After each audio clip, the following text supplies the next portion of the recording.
The next sutta is 4.3.25. Monks, this holy life is not lived to cheat or cajole people.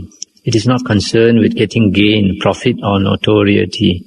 It is not concerned with the flood of gossip, nor with the idea of, let folks know me as so and so. No, monks, this holy life is lived for the sake of self-restraint, for the sake of abandoning, for the sake of detachment from the passions, for the sake of making to cease.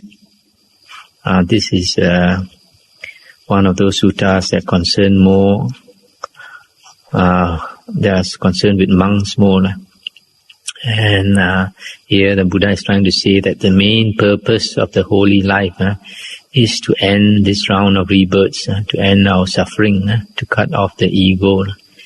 But then once a person becomes a monk, there are many distractions if he's not careful. Either he can become corrupt and indulge in akusala, unskillful actions, like not keeping the precepts, etc., or getting caught up with fame, name and fame. Or sometimes he might get involved with work which is concerned with the monk, for example, trying to propagate the Dhamma, trying to teach meditation and writing books, and get caught up with funerals, chanting, etc. But if he does too much of these things, he can become distracted from the main task or the main aim of the holy life, which is to cultivate ourselves and to let go and to end our suffering. So this sutta is more for the monks. Now the next sutta is 4.3.28. The Buddha said, monks, these 4 Aryan lineages, reckoned as ancient, as of long standing, as traditional, primeval, pure and unadulterated now as then, are not confounded, nor shall they be, are not despised by discerning recluses and Brahmins. What are the 4? Herein, monks, a monk is content with any sort of robes, and speaks in praise of such content. For the sake of getting robes, he resorts not to unseemly and unbecoming conduct. If he gets not robes, he is not dismayed thereat. And if he does get them, he is free from the bond of selfishness, of greed, of craving for them. Seeing the danger therein, and skilled in the escape therefrom, he makes use of them. Yet does he not exalt himself because of his content with any sort of robes, nor does he disparage others who are not content. Whoso, monks, is skilled herein, not slothful, but mindful and heedful. This monk is one who stands firm in the primeval ancient Aryan lineage. Then again, a monk is content with any sort of alms food, and speaks in praise of such content. For the sake of getting alms food, he resorts not to what is unseemly and unbecoming.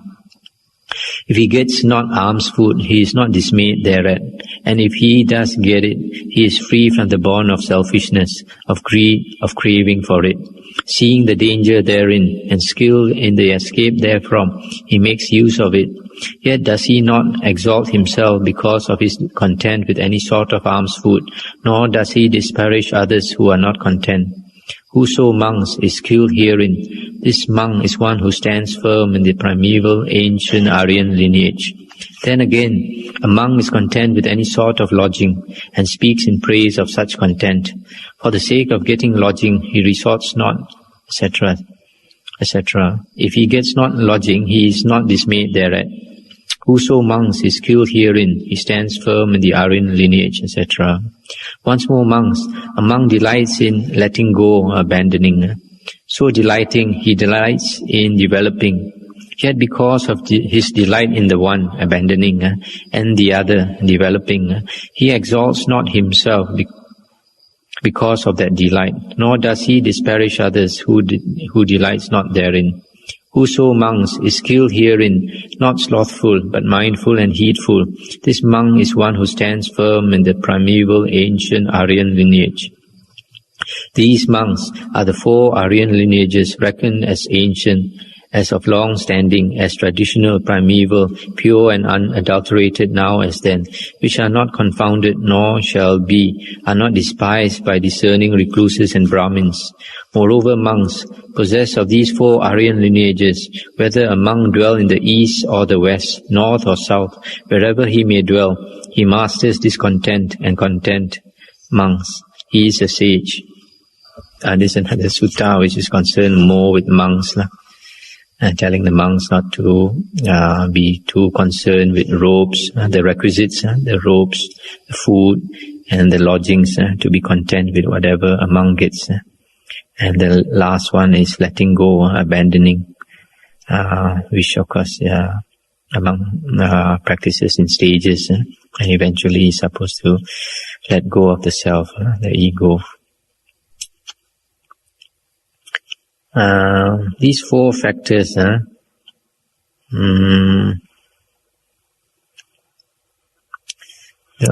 Buddha talks about contentment. Contentment is one of the factors of the holy life. The Buddha is supposed to be called Vijja Charana Sampanno, replete with charana is sometimes translated as conduct or practice, and the other one is knowledge. So in the practice, contentment is one of the factors, and this contentment leads to restlessness, and is one of the causes for a monk to disrobe.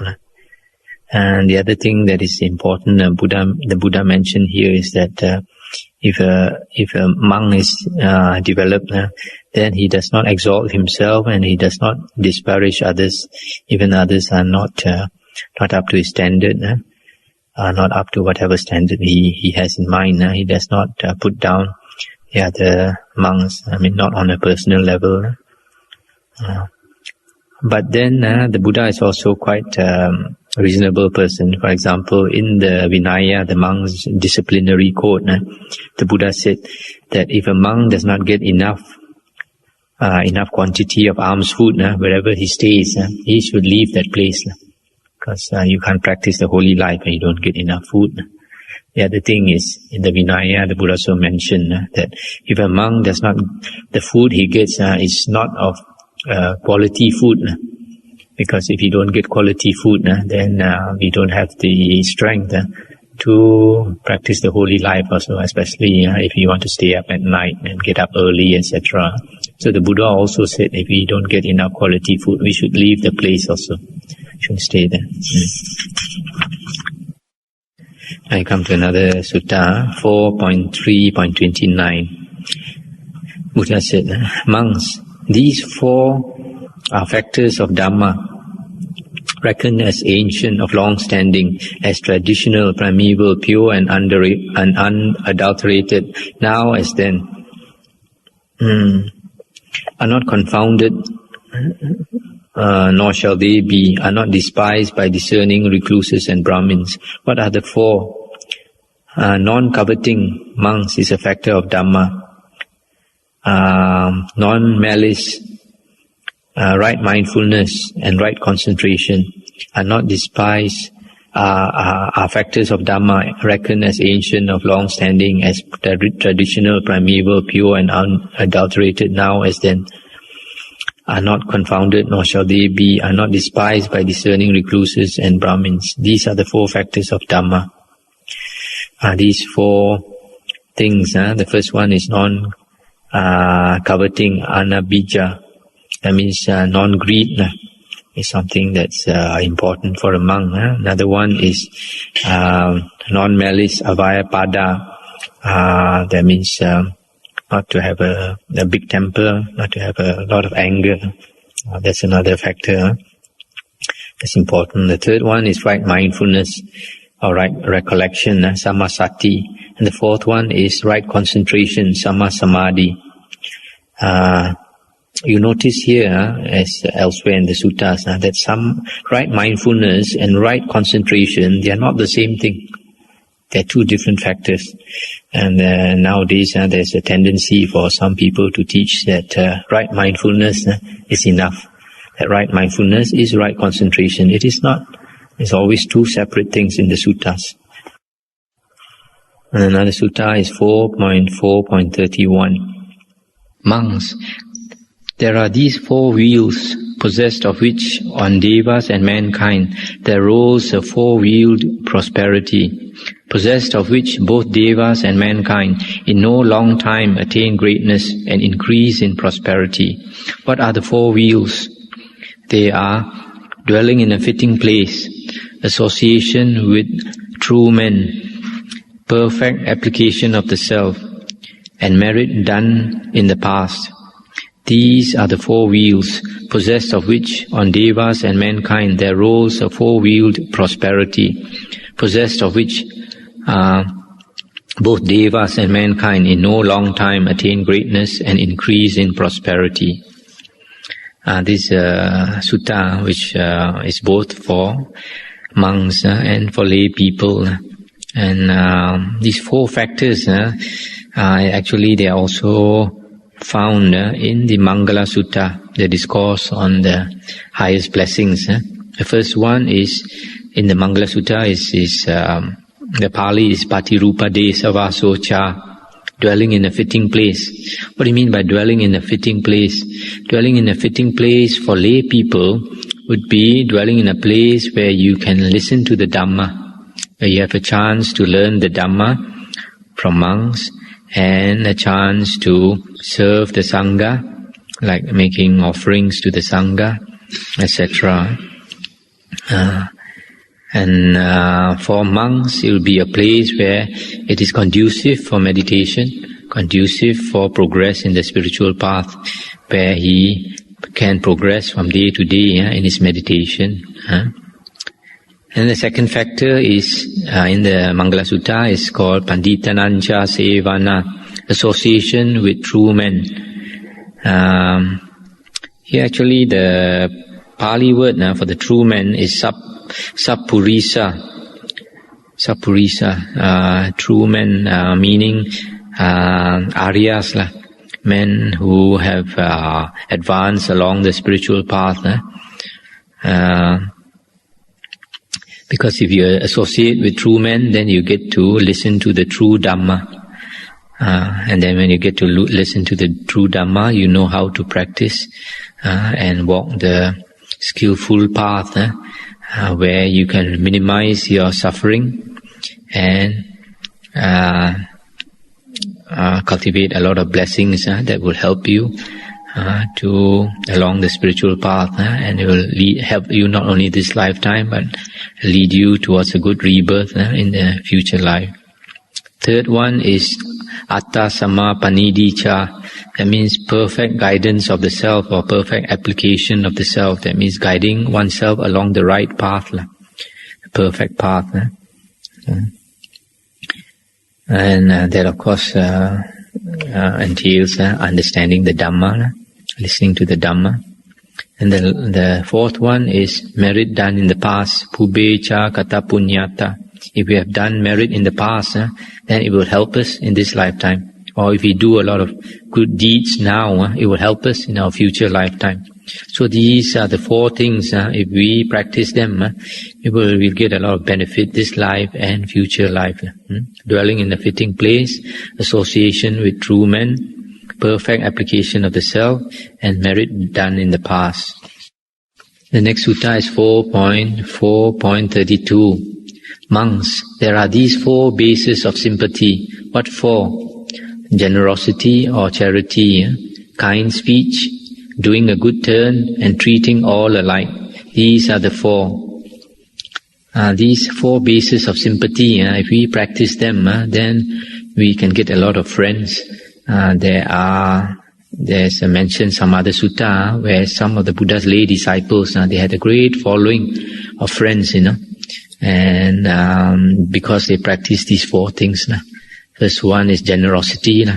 Nobody likes a selfish person. Nobody likes to go near a selfish person. But if you are generous, everybody will want to come around you. Second one is kind speech. To be be careful that we speak kind words, not words which are too hurting. Sometimes you can't help it. Sometimes we have to speak a bit harsh words sometimes if you want to wake up some people. Just like sometimes parents have to spank their kids in a little while, once in a while, to get them to go along the right road, right path. Third one is doing a good turn to others.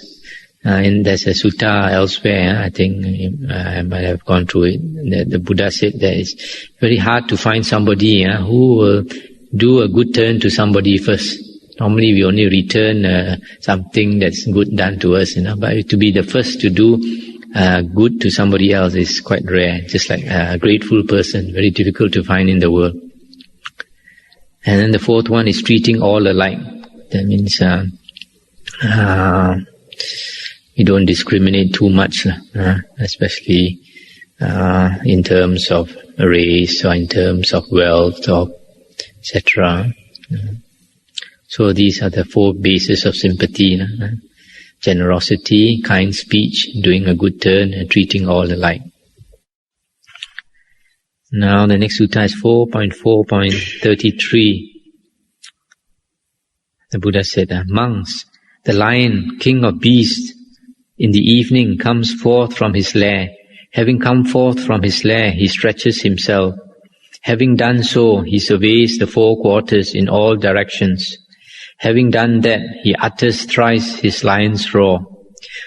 Thrice having uttered his lion's roar, he sallies forth in search of prey. Now monks, whatsoever brute creatures hear the sound of the roaring of the lion, king of beasts, for the most part they are afraid. They fall to quaking and trembling. Those that dwell in holes seek them. Water dwellers make for the water.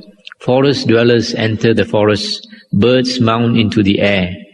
Then monks, whatsoever Raja's elephants in village, town or Raja's residence are tethered with stout leather bonds, such burst and rend those bonds asunder, void their excrements, and in panic run to and fro.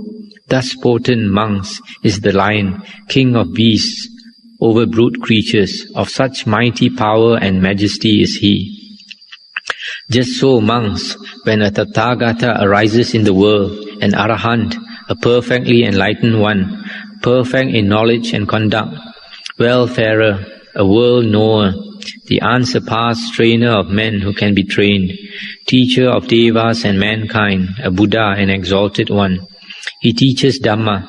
Such is the being in the body, such the origin of the being in the body, such is the ending of the being in the body, such is the practice going to end of the being in the body. Then monks, whatsoever devas there be, long-lived, lovely, and become happy, for a long time established in lofty palaces, they too, on hearing the Dhamma teaching of the Tathagata, for the most part are afraid. They fall to quaking and trembling, saying, "It seems, sirs, that we who thought ourselves permanent are after all impermanent, that we who thought ourselves stable are after all unstable. Not to last, sirs, it seems, are we, and lasting we thought ourselves. So it seems, sirs, that we are impermanent, unstable, not to last, compassed with a being in the body. Thus potent monks is a Tathagata over the world of devas and mankind. Of such mighty power and majesty is he." And this sutta is comparing the lion, the king of the beasts, with the Buddha. Among all the animals, the lion is the chief, so that even when he roars, even such a huge creature that like the elephant will panic, avoid their excrements and burst their bonds, try to run away. So in the same way, when the Buddha teaches the Dhamma, there are these devas, heavenly beings, who have very long lives, millions of years. And even though they live for millions of years, they never age. They look like a 16-year-old man or a 16-year-old boy or a 16-year-old girl. And after millions of years, they still look 16 years old. So they never imagine that they're going to die. And because the life is so blissful and happy, and they just assume that they are not going to die. But after hearing the Dhamma and after observing the Buddha, then they realize that the Buddha is one who speaks the truth, never speaks a lie. So then they realize that they are going to die one day, and then they get scared.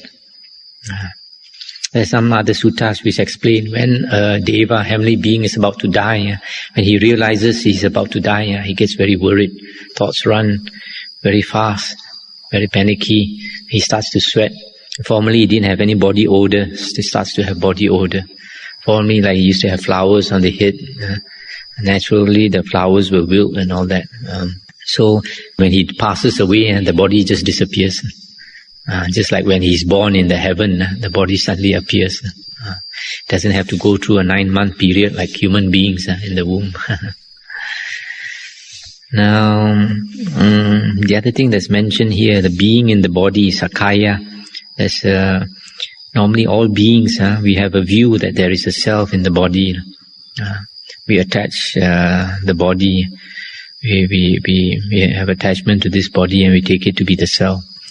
Then as we progress along the spiritual path, then we come to a state when we realize that the body is not the self. But then we still cling to the mind as the self. And eventually we still have to let go of the mind. Now the sutta is 4.35. On a certain occasion, the Exalted One was staying near Rajagaha in the bamboo grove at the squirrels' feeding ground. Now on that occasion, Vasakara, the Brahmin, a great official of Magadha, came to visit the Exalted One, and on coming to him, greeted him courteously, and after the exchange of greetings and courtesies, sat down at one side. As he sat thus, Vasakara, the Brahmin, said this to the Exalted One: Master Gotama, we Brahmins proclaim a man, if he possesses 4 qualities, as one of great wisdom, as a great man. What are the 4 qualities? Herein, Master Gotama, he is learned. Of whatsoever he hears, he understands the meaning as soon as it is uttered, saying, this is the meaning of that saying, this is the meaning of that saying. Moreover, he has a good memory. He can remember and recall a thing done long ago, said long ago. Again, in all the business of a householder, he is skilled and diligent, and therein he is resourceful and capable of investigating what is proper to be done, what should be arranged. Now, Master Gotama, if a man possesses these qualities, we proclaim him as one of great wisdom, as a great man. If the worthy Gotama thinks me worthy of commendation herein, let him commend me. On the contrary, if he thinks me blameworthy, let him blame me therefore. I'll just stop here for a while. This Brahmin is a great official of Magadha, and he addresses our Buddha as Master Gotama, because Gotama is the surname of our Buddha. And sometimes our Buddha is addressed as Samana Gotama. Samana is a recluse, renunciant. So these 4 qualities, which the Brahmin says, is hallmarks of a great man, a great man with a great wisdom. The first one, he is learned. Presumably, he is learned in the Brahmin scriptures and worldly knowledge, etc. The second one, he understands whatever he hears. He understands. That's the second one. The third thing, he has a very good memory. The fourth one, in the business of a householder, he is skilled in the business of a householder. And these things he thinks would make a great man. Then the Buddha said, well, Brahmin, I neither commend you nor blame you herein. I myself proclaim a man possessed of 4 qualities to be one of great wisdom, to be a great man. What are the 4? Herein, Brahmin, we have a man given up to the welfare of many folk, to the happiness of many folk. By him are many folk established in the Aryan knowledge, to wit, in what is of a lovely nature, in what is of a profitable nature. Then the second one, to whatsoever train of thought he wishes to apply himself, to that train of thought he applies himself. To whatever train of thought he desires not to apply himself, to that train of thought he applies not himself. Whatever intention he wishes to intend, he does so, or not if he so wishes. Thus he is master of the mind in the ways of thought. And the third one, also he is one who attains at will, without difficulty and without trouble, the 4 jhanas which belong to the higher mind, which even in this very life are blissful to abide in. And the fourth, also by destruction of the asavas in this very life, thoroughly comprehending it of himself, he realizes the liberation by mind, the liberation by wisdom, and attaining it abides therein. No, Brahmin, I neither commend nor blame you herein, but I myself proclaim a man possessed of these 4 qualities to be one of great wisdom, to be a great man. These 4 qualities that the Buddha mentioned. The first one is he is always looking after the welfare of many folk, to the many people. He cares for the welfare of others. The second one, he's a master of his mind. To whatever train of thought he wishes to apply himself, he can do so. Whatever train of thought he does not wish to apply himself, also he can do so. And then the third one, he attains the 4 jhanas. The fourth one, he has destroyed the asavas. Now I'd like to mention again the first one is this person, he is always concerned with the welfare of others. But then, but in the sense that he establishes people in the Aryan knowledge. That means he teaches the Aryan Dhamma to others.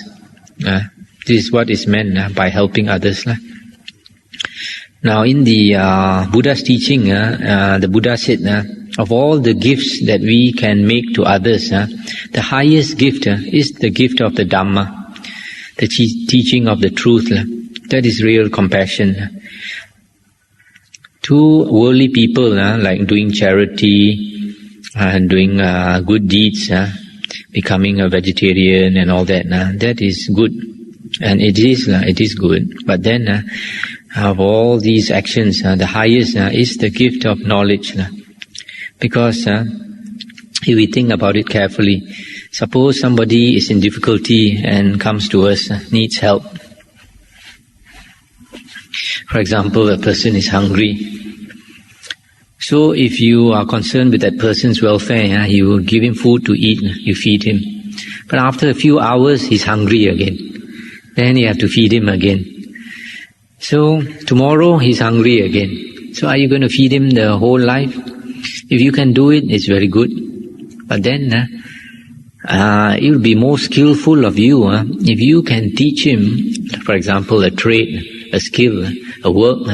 So if he teaches, if he is taught a work which he can do to earn a living, then you have no need to look after him day after day. Then he will be able to take care of himself and succeed in the world.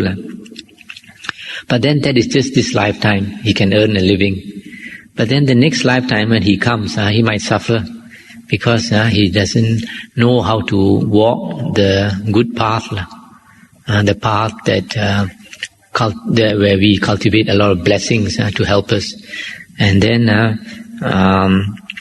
because he has still continues to be selfish, etc., next life when he comes back, he'll suffer again, might not be able to get food again. But if we teach him the Dhamma, and then we teach him, make him understand that all these karmic obstructions that he is experiencing now is due to karma, past deeds. For example, he has been selfish in this life or in the past life, and because of that, not many people want to help him. And then if he understands that he has to cultivate blessings so that people can like him, so to speak, kind words instead of harsh words, etc.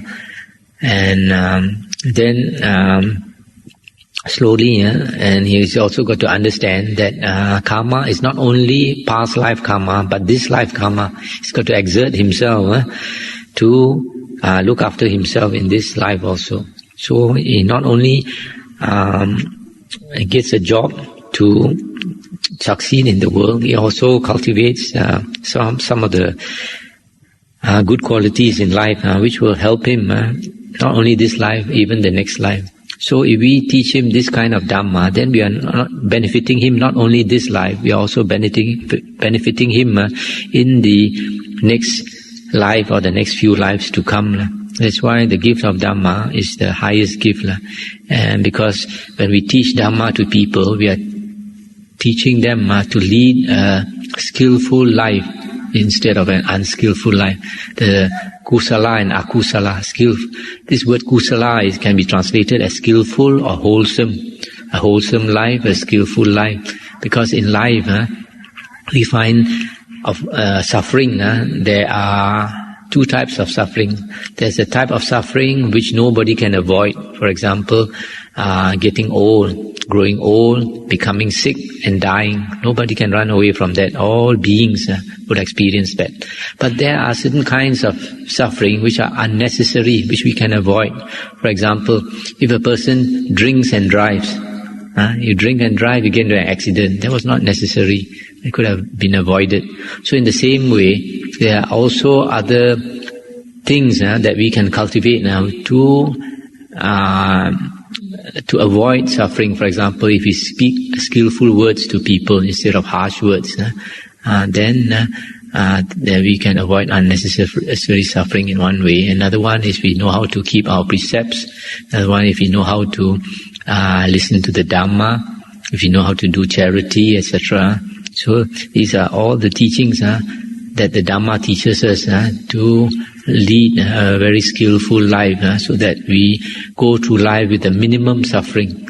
And not only that, even the minimum suffering, eventually we sort of make it dry out by getting out of samsara, out of the round of rebirths. Then the second quality is that person is a master of his mind. His mind is so well developed that he is not controlled by the mind. He controls the mind. A lot of people they meditate, and then after many years of meditation, they think they are very skillful. They think they have attained great stages, but then you can see their likes and dislikes. If they have very strong likes and dislikes, that means they have not a developed mind. If we have a developed mind, we would not be controlled by our likes and dislikes. And then the third one is the jhanas, the condition for wisdom is the concentration, and the fourth one is destruction of the asavas, attaining arahanthood. And then the Brahmin said, "It is wonderful, Master Gotama. It is marvelous, Master Gotama. How well this has been said by the worthy Gotama. I myself do hold the worthy Gotama to be possessed of these same four qualities. Indeed, the worthy Gotama is given up to the welfare of many folk, to the happiness of many folk. By him are many folk established in the Aryan knowledge, to wit, in what is of a lovely nature, in what is of a profitable nature. Indeed, the worthy Gotama, to whatever train of thought he wishes to apply himself, to that train of thought he applies himself. Surely the worthy Gotama is master of the mind in the ways of thought. Surely the worthy Gotama is one who attains at will the four jhanas. Surely the worthy Gotama, by destruction of the asavas, realizes the liberation by mind, the liberation by wisdom, and attaining it abides therein." And the Buddha said, "Indeed, Brahmin, your words come close and challenge me to a statement. Nevertheless, I will satisfy you by replying. I am indeed given up to the welfare of many folk, to the happiness of many folk. By me are many folk established in the Aryan knowledge, to wit, in what is of a lovely nature, in what is of a profitable nature. To whatsoever train of thought I desire to apply myself, to that I apply myself, or not as I please. Whatever intention I wish to intend, I do so or not as I please. Indeed, Brahmin, I am master of the mind in the ways of thought. Indeed, I am one who attains at will the 4 jhanas. Indeed, Brahmin, by the destruction of the asavas, I realize the liberation by mind and liberation by wisdom, and attaining it, abide therein. And that's the end of the sutta here. So this is another case where somebody is challenging the Buddha, and he acknowledges that he has attained all these 4 qualities.